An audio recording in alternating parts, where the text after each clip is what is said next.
Hey, kia ora, Helen Brahms here, coming to you live from Wilderness Lakes in Menifee. If you've been following my post for about the last hour, you know that I did some experiment with the Instapot. It kind of went okay. One part did, one part didn't, but that's okay, we just adapt.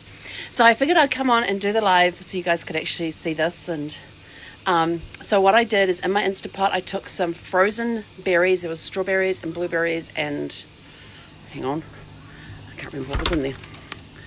Let's see, unsweetened strawberries, blueberries, and raspberries. And I put them in the Instapot with some stevia, some lemon juice, some lime juice, some rosemary, cinnamon, turmeric, ginger,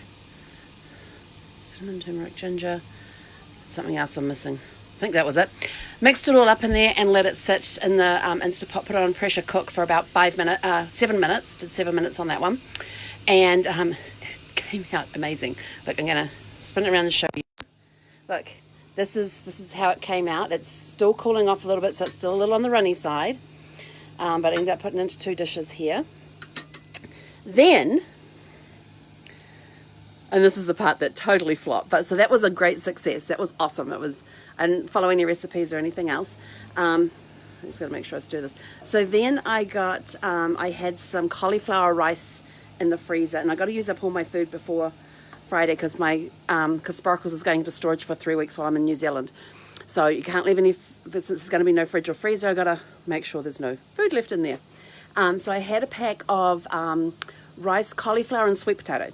So I put that in the Instapot, and I put probably about 1 inch of the berry mix in the bottom as well.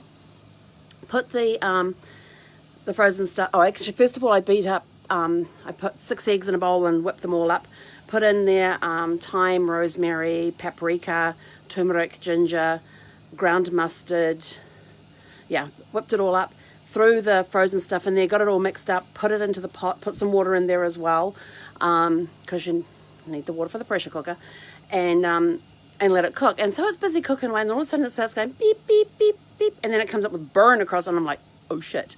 So turned everything off, wasn't sure what to do with it, put it onto the quick release, turned it all off, got my little user's manual out, and it says, if it says burn, this is what you do. And I'm like, okay, well, I've done that. Oh, now I just need to take the lid off and go and inspect.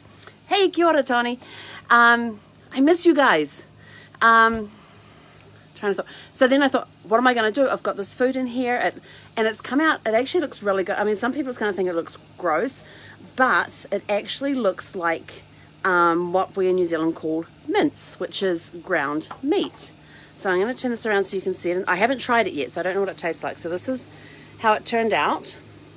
So this has got eggs and sweet potato and cauliflower, and the sweet potato and cauliflower already done as the rice thing, and it's got the eggs in there. It's got cinnamon, turmeric, ginger, paprika, ground mustard, rosemary, and thyme. And so I thought, and like I said, it had a bit of the berry stuff in there as well. So I'm going to put some of it over here, because I haven't tasted this one yet. I tasted the other one, and it was amazing. So, all right, so I'm going to taste this one by itself. Hang on. I got told I have to do it this way. Let's see. It actually tastes like mince.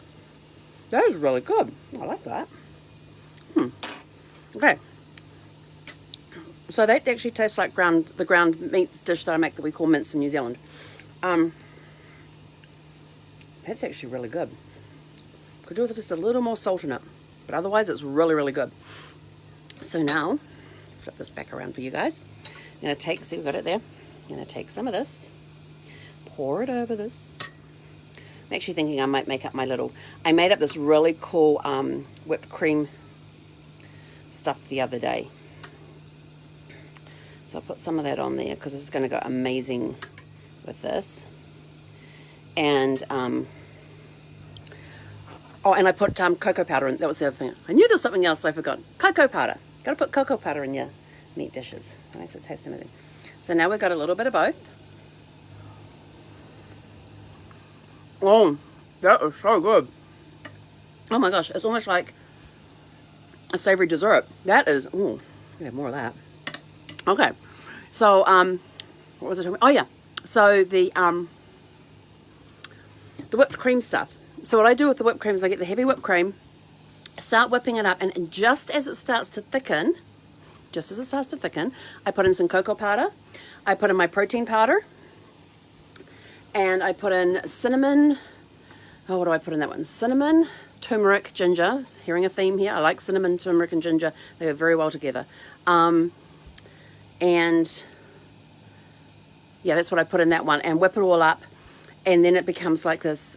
Because the protein powder has a thickener in it with has something in there that helps thicken things very quickly, because the cream, it doesn't take very long to whip up once I put the protein powder in there. And then I can have that, and I kind of have it as a mousse type of a thing.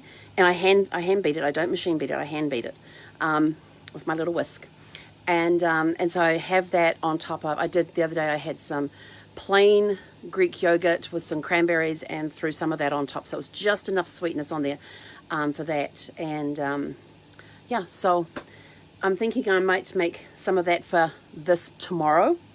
But for tonight, it's too late because this is really good. I've got to eat it while it's hot. So I'm going to go eat this now. So that was my experiment, and I will be back on in 2 hours with today's travel question of the day. So if you have a burning travel question, drop me a private message and we'll get that answered for you in a couple of hours, or we might have to put it over to another night. I got lots of questions. They're awesome. I'm loving these questions because I'm learning lots of great stuff. And if you, and I can't give you if you want to know what I put in all of this, I can tell you. Don't ask me the amounts apart from the eggs. I know how many eggs I put in, and I know the size bag of the rice, of the cauliflower sweet potato mix that I put in, but that's about all I can tell you, because when I get in the kitchen and start cooking, it's a bit of this and a bit of that and a whole lot of that and a little bit more of this. So, and that's kind of that's how I roll in the kitchen. I remember when the kids were younger, Chris, the middle one, would always go, he goes, why can't you write this down? And I'm going, because I do a dash of this and a pinch of that and another pinch of this and another dash of that. And I said, so I can't really write it down. I can give you the basic recipe and then you just go have fun. Because that's all recipes are. Recipes are just guidelines. That's all they are. They're just guidelines. The rest of it is up to you. It's up to your imagination and your creativity to go and have some fun. Just go have some fun in the kitchen. This is something I love to do, and I haven't done it in such a long time. And the kids always ask me, what's for dinner? And I go, a Helen surprise. So this is a Helen surprise tonight, and actually turned out really good, so I'm going to go and enjoy it. See you all in a couple of hours. Have a super fantastic, sparkling evening.